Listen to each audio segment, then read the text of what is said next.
നാളത്തെ മീറ്റിംഗ് എങ്ങനെയെങ്കിലും ഒന്ന് ഒഴിവാക്കി കിട്ടിയാൽ എന്നോട് പറയാം. നീ ഒഴിവാണ്ട, അത് പറഞ്ഞ് നമുക്ക് ഇവിടുന്ന് 2:30 പോവാം. എന്തിന്റെ മീറ്റിംഗാ? അത് ഞങ്ങള് ഇൻഷുറൻസിന്റെ ഒരു പരിപാടിയുണ്ട് എനിക്ക്.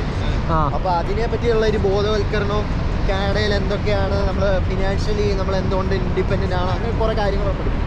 അപ്പൊ ഇതിൽ മെമ്പേഴ്സ് ആയിട്ടുള്ളവരൊക്കെ അതിൽ പങ്കെടുക്കണം. ഞാനും മീറ്റിങ്ങിനൊന്നും പോകാറില്ല, അപ്പൊ അതിന് പോകണം കുറേ ആയിട്ട്. അപ്പൊ എൻ്റെ കൂട്ടുകാരൻ നിർബന്ധിക്കുന്നുണ്ട്, കഴിഞ്ഞ ആഴ്ച പോകണം. ഞാനിപ്പോൾ കുറേ നാളായിട്ട് ഇതിലൊരു പരിപാടി, ഈ ബിസിനസ് പോലെയാണ് ഇത്. നീ കേട്ടിട്ടുണ്ടായിരിക്കും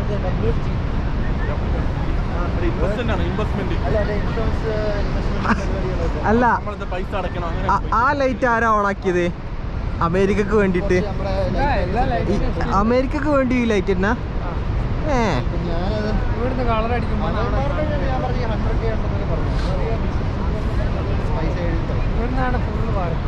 ഫുൾ വർക്കിംഗ് അല്ലേ?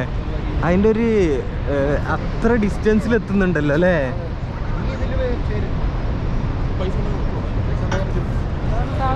വെള്ളം പോകുന്നല്ലേ ഉള്ളൂ.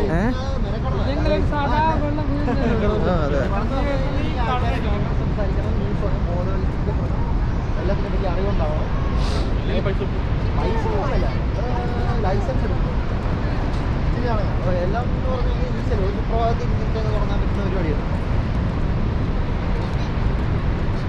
പിന്നെ നമുക്ക് ഇവിടുന്ന് 1.5 മണിക്കൂറല്ലേ ഡ്രൈവ് ഉള്ളൂ? 38. അതെ, സ്പീഡിൽ അങ്ങോട്ട് പോകാണെങ്കിൽ 1 മണിക്കൂറല്ലേ എത്തുള്ളൂ. അപ്പൊ ഇവിടുന്ന് 5 മണിക്ക് കണ്ട അവിടെ എത്തുമ്പോഴേക്കും 5 മണിക്കാണെങ്കിൽ ട്രാഫിക് ആയിരിക്കും. അയ്യോ, ഇതുപോലെ ഒരു സാധനം എന്തെങ്കിലും ഈ സാധനം അല്ലേ? ഇതിലല്ലേ ഞാൻ പണിക്ക് പോകലും വരലും ഒക്കെ.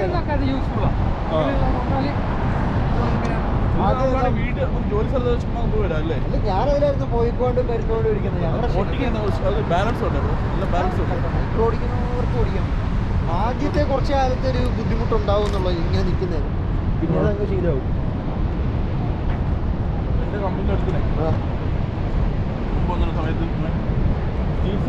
ബാക്കി എക്സ്ട്രാ ഫെയർ കൊടുക്കുന്നുണ്ട് മാർക്കത്ത്. അവിടെ ഇറങ്ങിയിട്ട് പിന്നെ ഇതിലാണ് ബസ്സൊക്കെ നടന്നു വരണമെങ്കിൽ 35 മിനിറ്റ് എടുക്കും. പിന്നെ സുഖാണല്ലോ, എല്ലാ വണ്ടിയിലും കയറ്റാം. പക്ഷെ $500 അല്ല അതിന്? എത്ര അത് കിട്ടുക അതിന്റെ? എന്നിട്ട് എത്ര ഇതാ കിട്ടുക? എത്ര ഡിസ്റ്റൻസാ ഓടി കിട്ടുക? 23 കിലോമീറ്റർ. ഒരു തവണ ഫുൾ ചാർജ് ചെയ്യും. ഫുൾ ചാർജ് ടൈം എടുക്കും? ഇച്ചിരി സമയം എടുക്കും. 2 മണിക്കൂറോ 5 മണിക്കൂറോ? 5 മണിക്കൂർ എടുക്കില്ല, ഒരു 2-2.5 മണിക്കൂർ.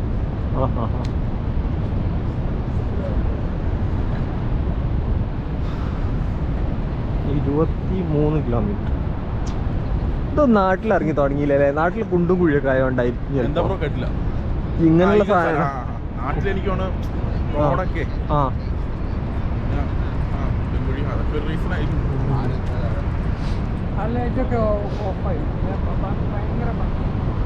ഈ ഇതില്ലേ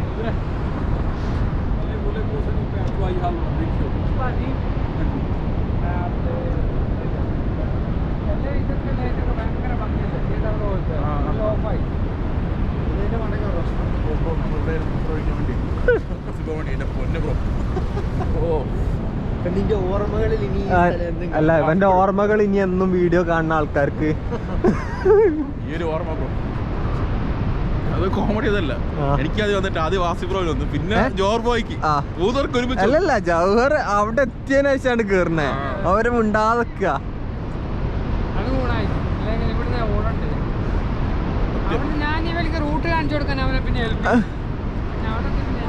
ആ ജവഹർ ഭായിന്റെ മോട്ടിവേഷനാ. കാരണം എന്താ അറിയോ, അവനും കൂടെ ഉണ്ട് എന്ന് പറഞ്ഞാൽ ആദ്യം ആര് പോണം എന്നുള്ള കൺഫ്യൂഷൻ വരും,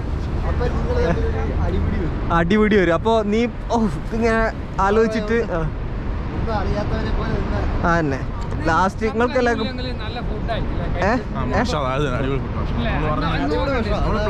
നല്ല ഭക്ഷണം കഴിക്കുമെന്ന് പറഞ്ഞാൽ ചെയ്തു. നല്ല ഭക്ഷണം കഴിച്ചു. വെറുതെ പൈസ കൂടുതൽ കൊടുക്കണ്ടേ? നല്ല വിശപ്പും അറിയില്ലേ? അർജുന കഴിച്ചു, ബാക്കി എല്ലാവർക്കും വിശപ്പുണ്ടായിരുന്നു. അർജുന കഴിച്ചല്ലേ? അർജുന ഏറ്റവും കൂടുതൽ കഴിച്ചേ. രുചി പക്ഷേ ടേസ്റ്റ് ഉണ്ടാണ് കഴിച്ചല്ലേ? അതെ. ടേസ്റ്റ് അല്ല, ഞാൻ സത്യം പറഞ്ഞാല് എനിക്ക് അത്രയും കഴിക്കേണ്ട ആവശ്യമില്ലായിരുന്നു. പിന്നെ അത് രുചി ഒന്നാമത്തെ പ്ലേറ്റ് ഇഷ്ടംപോലെ ഇരിക്കുന്നു. ടേസ്റ്റ് ഇല്ല, നല്ല ഭക്ഷണം ടേസ്റ്റ് ഇല്ല. നിനക്കല്ലായിരുന്നു താല്പര്യമില്ലാത്തത്. എനിക്ക് എനിക്കങ്ങനെ മന്തി കഴിക്കാൻ താല്പര്യമില്ല ബ്രോ. അതിന് മന്തിയല്ലല്ലോ നമ്മള് കഴിക്കണത്. ഇനി ഇഷ്ടംപോലെ നാടൻ ഭക്ഷണം കഴിക്കല്ലോ. അപ്പൊ നീ കാനഡയിലെ മന്തി കഴിക്കാൻ കുതിക്കും. സത്യം. ഞാൻ ഈ നാളെ അല്ല നാട്ടിൽ പോയി ചായ കുടിക്കാൻ നിങ്ങൾ ഓർക്കും. ഞാൻ ജോർബാക്കി ഫോട്ടോ അയച്ചു കേട്ടോ, ചായയും ഫോട്ടോ രാവിലെ. വെറുതെ അലവരാതി ആ ഫോട്ടോ ഇട്ട് മനുഷ്യനെ വെറുതെ വേദനിപ്പിക്കും. ഗ്രൂപ്പിനകത്ത് ഇനി അതിട്ട് ഡബിൾ ഇൻഡിക്കേറ്ററിൽ ആളുണ്ട്. നിർത്തിടാൻ പറ്റും. ഒരു സമയം ഞാൻ പണി കിട്ടും. അവരിത് ഹോൺ അടിക്കല്ലേ ഉള്ളു പോവാന്. മാറ്റാൻ പറയും. എന്ത് ക്യാമറ എടുത്ത് നോക്കിക്കൊണ്ടിരിക്കുന്ന ഫോട്ടോ മറ്റേത് അയ്യോ നമ്മുടെ സത്യം പറഞ്ഞ നമ്മളെ ഭാഗ്യം. നീ സ്പീഡ് ഞാനൊരു 100-ലൊക്കെ വരുമായിരുന്നു. അവിടെ 80-ന്റെ ബോർഡ് കണ്ട് ഞാൻ പതുക്കെ ഇങ്ങനെ കുറച്ച് അത് ഇങ്ങനെ സഡനൊന്നും പിടിച്ചില്ല. എന്തായാലും അവന്റെ അടുത്ത് എത്തിയപ്പോഴത്തേക്ക് അത് 80-ആയി. ഇങ്ങോട്ട് വാ.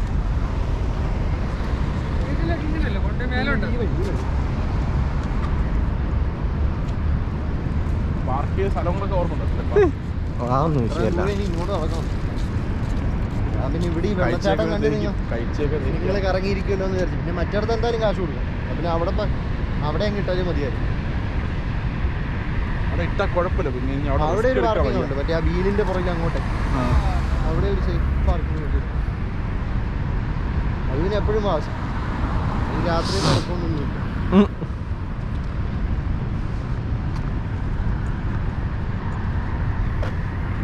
നല്ല സ്പീഡിലാട്ടോ ജവറ വരുന്ന. ഉറങ്ങി തൂങ്ങണ്ട, അവനൊരു കൺട്രോൾ ഇല്ല.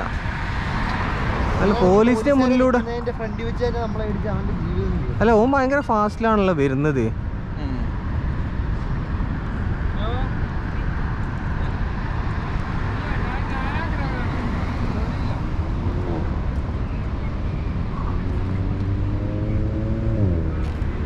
ഈ ഹെൽമെറ്റ് ക്യാം ഉള്ളതുകൊണ്ട് ഗുണം എന്താ അറിയോ, നമുക്ക് പോലീസിന്റെ നേരെ തിരിക്കാനൊന്നും ഒരു ബുദ്ധിമുട്ടില്ല. അവളിങ്ങനെ ഹെൽമെറ്റ് ക്യാം ഉള്ളതുകൊണ്ടേ, തലയിലുള്ള സാധനം ഉള്ളതുകൊണ്ടേ നമുക്കിപ്പോ പോലീസിനെ ഷൂട്ട് ചെയ്യണോ, മനസ്സിലായോ? അവളങ്ങനെ തല ഇരിച്ചാ മതി.